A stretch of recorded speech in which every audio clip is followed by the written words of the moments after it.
Hey guys, welcome back to Coach Hall Writes. Today's video is about 5 tips for seniors as you guys prepare to return to school in the fall. So whether you go back normally or you have some sort of hybrid situation, these are 5 things that you guys need to focus on to prepare for your college application process. As you start your college application process, it's going to be very important that you take advantage of the resources you have. And one of those resources is actually going to be your guidance counselor and, if applicable, the guidance secretary. So it's going to be very important that you understand how things work at your particular school because, to be honest, it varies from school to school. So some schools have a guidance counselor that is only assigned to seniors. Other schools have it broken up a little bit differently. So it's possible that you might have a brand new guidance counselor that you have not had in years past. And it's really important that you get to know this person and that you let them know your different interests and needs as well, because this will help them serve you best. This will help them be able to identify scholarships that you might be eligible for, and they can walk you through the process.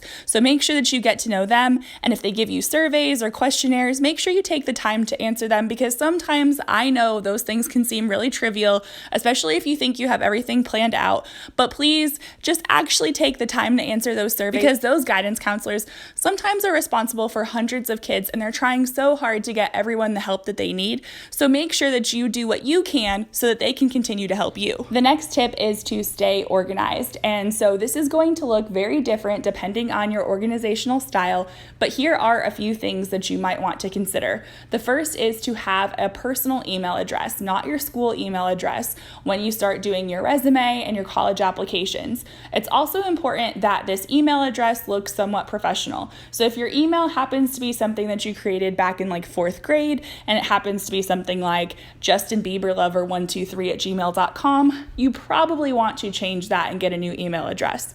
Something else to consider is that you want to keep track of your passwords, simply because it can be really inconvenient to have to go through the forgot password process every single time. Another thing to consider would be, how are you going to organize your Google Drive or whatever it is that you are using? And so one thing I recommend is that students actually use a spreadsheet of some sort to keep track of their college list. I actually did a video about this previously, so I will link that in the iCards above if you want to check that out.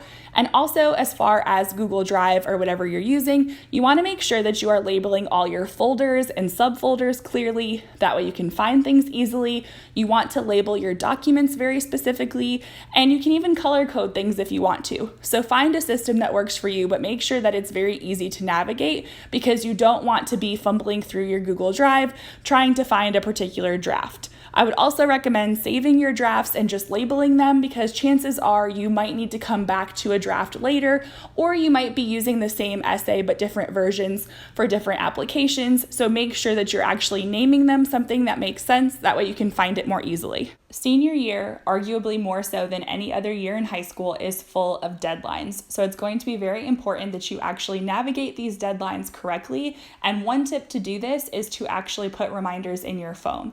So you might need to not only put these reminders in for the day of, but possibly also the day before, maybe even the week before, or even the month before, depending on what the task is. But you want to have a system in place specifically for college application deadlines, and also different reminders at school, because there are usually a lot of different functions for seniors, and you don't want to miss anything, especially anything fun. Another thing that needs to be on your radar is that you need to start thinking about who you're going to ask to write you a letter of recommendation. So I would recommend that you brainstorm at least 2 or 3 teachers that you think you could ask, and also 1 or 2 people in the community, because chances are at some point, whether it's for a college application or a scholarship application, you might need multiple academic and character references. So you want to have a few names in mind. You also want to think about people who know you well, because the best recommendation letters, the strongest recommendation letters, are ones that are highly personal. You don't want this generic letter that could apply to anybody at your school. So here are a couple pointers just to help the process go a bit more smoothly. The first is that you want to give the person plenty of time. So I would say that about 2 weeks is appropriate, though I have had students give me multiple months notice before, and I have had to write a letter of recommendation in less than an hour before. So it's important it to give the person notice. That way they can write you a quality letter of recommendation. You want to make sure that they're able to fit it into their schedule so that they can do a good job for you. You also want to make sure to give them a copy of your resume, and you want to make sure that you provide them with the specifics that they need to know. So often this information is given to you in the application, but you need to give it to the person writing you the recommendation letter. So you need to tell them when the letter is due,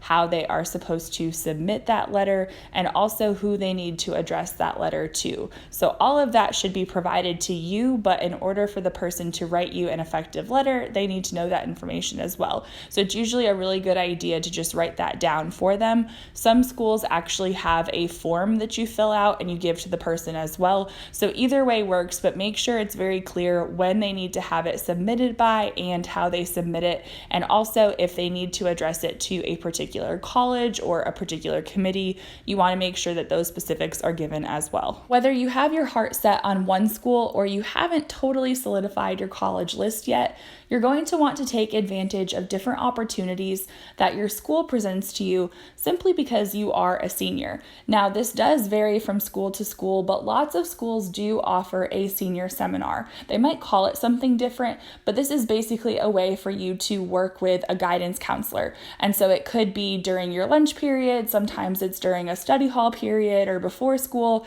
sometimes it's its own class. And so if that is an option, please take advantage of it.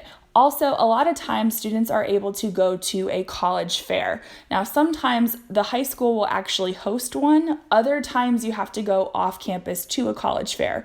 Either way, these can be a great experience. So if you already know colleges that you're interested in and they have a booth, definitely go and check it out. If you're not really sure, just go around and look, talk to people, get the brochures. Also, these are kind of cool opportunities because you get free stuff. So sometimes there's lanyards and backpacks. So just see what is out there and have a good conversation with the person. Shake their hand, look them in the eye, that kind of thing. There's no reason to be shy, but it's a great way to get to know what opportunities might be out there. Also, if you're interested in the military, a lot of times they have recruiters there as well.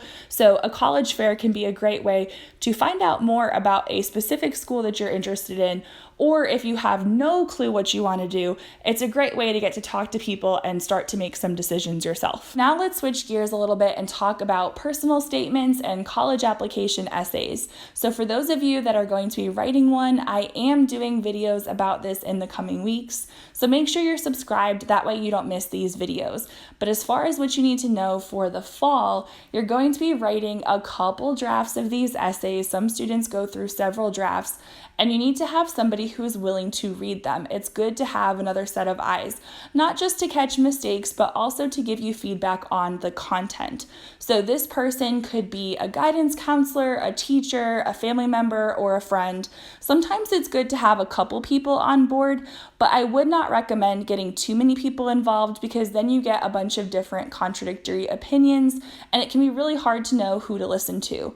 I would also recommend that if possible, you should give it to one person at a time and then make revisions based on their feedback, because sometimes when two different people are giving you feedback on the same rough draft, it can make your job a little bit harder in the end when you get the edits back. You also might want to figure out if you would prefer the person to edit on a hard copy, so that would mean that you would print out the essay and give it to them and they would write their comments on the piece of paper, or if you want to do it digitally. As a teacher, I honestly don't really have a preference. Some teachers might, but I have had students who have a very strong preference. I have some who like to do hard copy, and I have some who really like it when I do digital edits. So if you have a very strong preference, you might want to let that person know, because that would be something that they would need to account for as well.